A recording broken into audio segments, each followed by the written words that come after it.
readers. My name is Dawn Hughes, and I'm the coordinator for Booktrib's book club program. I'm here today with Meghan Riordan Jarvis to talk about her book, End of the Hour, a Therapist's Memoir. End of the Hour is one of the selections available in Booktrib's book club program for November. Thanks so much for taking time to talk to us today, Meghan. I know you're busy. Oh my gosh, it's such an honor. Thank you so much for having me. We only have about 5 minutes, so I'm going to dive in because I just think that they don't care about me. Readers care about you. So, writing is such an intimate process in the first place, and I feel like it's enhanced tenfold when you look at it, a memoir. Why did you decide to write this book? What was the catalyst there? It's such a great question. So I work as a trauma therapist and have for 20 years. And a lot of that is sort of talking about your problems and talking about your grief and all the hardships. And the book is largely about my experience with PTSD after my mother's sudden death.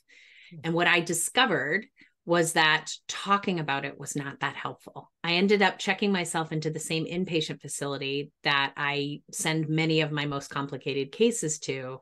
And one of the things I started doing there was journaling. And the journaling was like a secret between me and me. And it helped. It felt like I was taking the pain out of my body and putting it on the paper. And it also helped quiet my mind. My mind was not as relentless with the details of what had happened when it trusted that I had written them down and could come back to them. So I started writing really more as a process. And then I did what sometimes happens, which is I put a little bit out on the internet and on a blog when people had blogs, and people started reading that and sharing it a little bit, like that happens. And Zibby Owens, who is my publisher, we got connected through a book club, and she sent me a note one day and said, do you want to turn all that into a memoir? Wow. Yeah. Had you thought about writing a book before that? No? So it was during COVID, and my family and I were traveling across the country. So we had about 4 months into travel at that point, and I had just changed the footer of what I was writing from Meghan lives with her family wherever to Meghan is writing a memoir. And then I think I got the email from Zibby, maybe 10 days later, 5 days later. So I am not a writer who says I've wanted to write my whole life, although I have written at different periods in my life. Yeah. In fact, I kind of had to go pick up Strunk and White to remember how to use quotation marks and that sort of stuff. But I hadn't really ever sat down. I have a lot of friends who are writers, and it wasn't like I was secretly sitting next to them thinking that's going to be me one day. Right. I really didn't. The loss of my parents, they died very quickly, one after the other, really shook a lot of things up like a snow globe. Yeah. And when the snow landed, suddenly I was writing, and that was a surprise to me. The book sounds so ripe for discussion. So I'd love to know, what about it you think would be great for a book club selection? So I teach a class called Process to Product, the process being what we just described, which is you're writing it for yourself. And then the product, you're taking the narrative of what's important about your story and making it applicable to other people's stories. So essentially, my story is just a devastated daughter, someone who ends up traumatized by a loss, which is a pretty human story. Right. But I happen to have the experience of being a trauma-trained clinician, like a little bit sort of Navy SEAL trauma-trained. I've taken a lot of trainings that can offer perspective. So what I've done is I've told every story that every griever has ever told me happened to them. I told my personal version of that. And I did that almost as like a love letter to all the clients that I've worked with. I want them to know that I know, and that these are universal human experiences. So my hope, and many people have read the book, and I do get some of this feedback.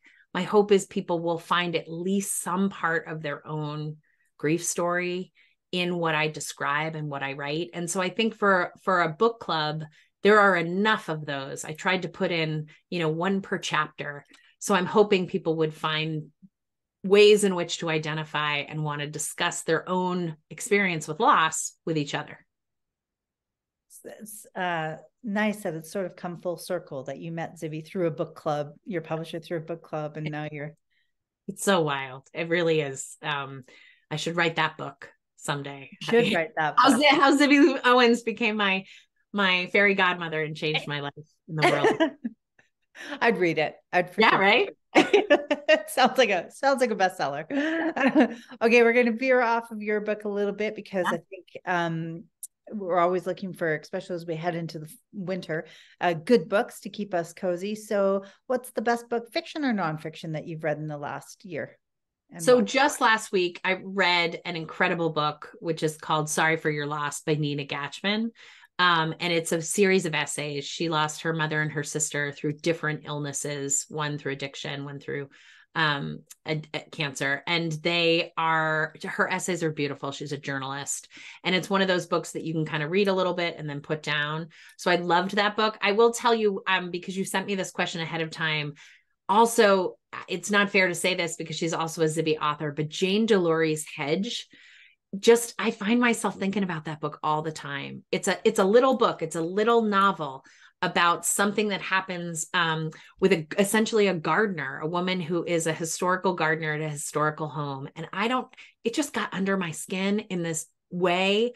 It made me think about feminism. It made me think about working. It made me think about the natural world. I just loved it. So those are the two that immediately popped to mind. Love that. Two I need to add to my TBR, clearly. Thank you for that. Yeah. I really could talk to you all day, but I know we have to wrap this up. So I just want to say thanks again for your time. Thank you. And for more information about Meghan's awesome book, please check out the book club page on the booktrib.com website. Thank you so much.